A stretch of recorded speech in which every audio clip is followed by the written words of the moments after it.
Hello, listeners. My name is Martin from Staden. Thank you for joining me for another solo podcast. It's been a while since I did one. Quite busy here at work at the Free Market Foundation.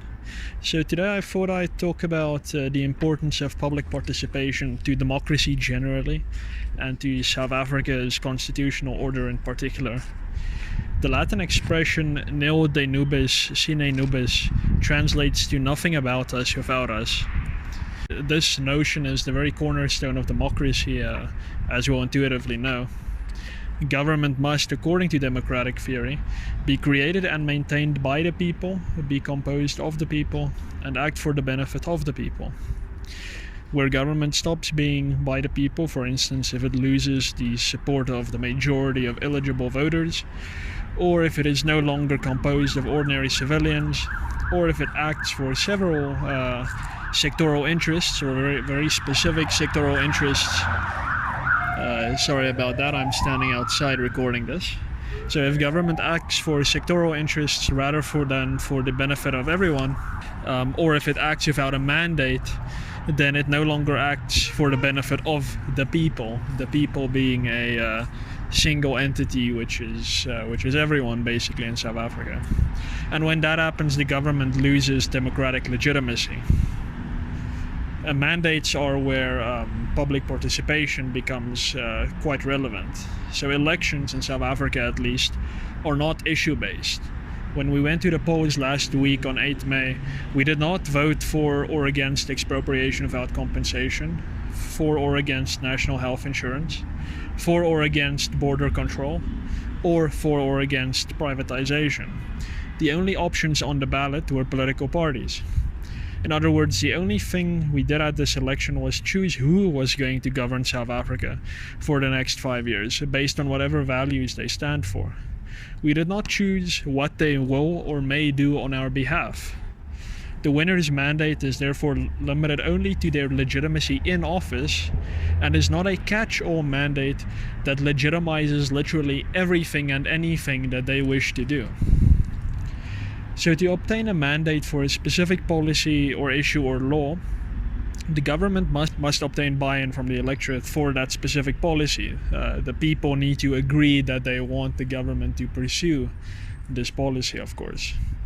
In other countries, there are so-called ballot initiatives or referendums, but the most common method, including in South Africa, is through a program of good faith public participation. And the Constitution obliges government to do this. Section 1951E obliges the public administration, which includes all organs of state, including parliament, the executive, and in theory the judiciary as well, to encourage the participation of the public in policy making, supported by the furnishing of timely, accessible, and accurate information as provided for by subsection 1G. Underlying this whole provision is the notion that the public administration must be governed by democratic values. Various authors on South African constitutional law agree that this means, as Professor Bernard Berkenk writes, quote, the right of all to take part in political decision-making, close quote. Sections 57 and 70 of the Constitution in turn oblige the two houses of Parliament to bear the principle of participatory democracy in mind when formulating their rules. Sections 59 and 72 say Parliament may not exclude the public or media from its proceedings unless it is reasonable to do so in an open and democratic society, and it must facilitate public involvement in the legislative process. Crucially, whatever public participation occurs must be in good faith. Otherwise, these provisions in the Constitution amount to nothing more than puffery and are redundant. Good faith means government may never start the public participation process with a foregone conclusion. As we know, however, government has neither been faithful to its obligation to facilitate public involvement in the creation of law, policy, or regulation, nor has it always, and in my view, it hasn't even done so regularly, done the public participation process in good faith. I think usually government acts in bad faith. And I can mention one example from personal experience, although there are many, many more. In 2018, last year, I went to Parliament to make representation on the political party funding bill. The committee was empowered to make amendments to the bill, and there were several other civil society groups there, including the representatives of some political parties. For instance, the economic freedom fighters made a presentation to the committee, even though they sat on the committee, so that's also allowed. There were university law institutes. I believe the one that presented was the Institute for the Advancement of the South African Constitution, or the Center for the Advancement of the South African Constitution. I believe they're from the University of Johannesburg. And there were think tanks like the Free Market Foundation, My Vote Counts, and I believe Corruption Watch was there, if I'm not mistaken. And while I was the only person there who made the explicit case for not passing the law, the others still had substantive criticisms.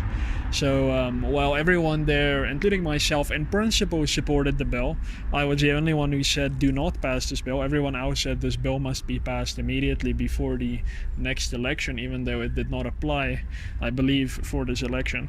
Everyone had some kind of criticism that they wanted to see changed in the bill. So these criticisms ranged from typos to absurd provisions that would have had consequences that Parliament could never have intended. And these representatives and the participants simply asked that the words be changed so that those absurd consequences could not happen. They did not ask for those provisions to be totally removed or for anything radical to happen. They just said there is a logical error here, fix it. But of course, a week later, the committee approved the bill without any changes, and later it was passed by a majority vote of both the National Assembly and the National Council of Provinces. The whole thing was basically a show, a theater of democracy without substance.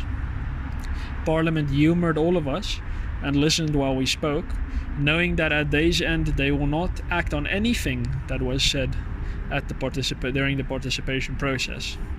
And this is but one example out of too many to list here. I don't even need to mention the total scam or sham that the participation process around expropriation without compensation amounted to, because that has been well documented. It lacks basically any legitimacy that government tries to assign to it. But the point is that government does not take public participation seriously, and it seems neither do ordinary South Africans. There is no outcry in the public discourse when public participation is neglected. The public should be outraged every time that this happens, because when it happens, government is enacting policies, laws and regulations without a mandate, and thus is acting illegitimately. And practically all of the laws that we labor under today are a child of this. They're a consequence of this flawed process, and these laws have no legitimacy, because at these public participation processes, government goes in with a foregone conclusion. It even sometimes structures the participation process in such a way that there isn't even an opportunity to question the premise of the law or the intervention itself. Rather, that you can just give government advice on how to implement it rather than whether to have it at all. So that's a very substantive flaw in the process, and that leads to the absence of a mandate. Government is forcing ordinary South Africans to comply with laws which they, the electorate, did not consent. It makes a mockery of the notion of nothing about us without us, and a mockery of the notion of government by the people, of the people, and for the people. It spits on the Constitution and it spits on democracy. And we shouldn't just respond with silence, but with anger and outrage. So please, ladies and gentlemen, keep your eyes open for when new policies or laws are being considered. Go to www.pmg.org.za, that is the Parliamentary Monitoring Group, and click on Call for Comments every now and then to see everything new that is being considered by government, which includes regulations, policies and laws. You'll find information about deadlines and where to send your comments there. Your comments need not be anything more than half a page, or they can be a thesis length. There are no limits or rules about how your comment may be structured.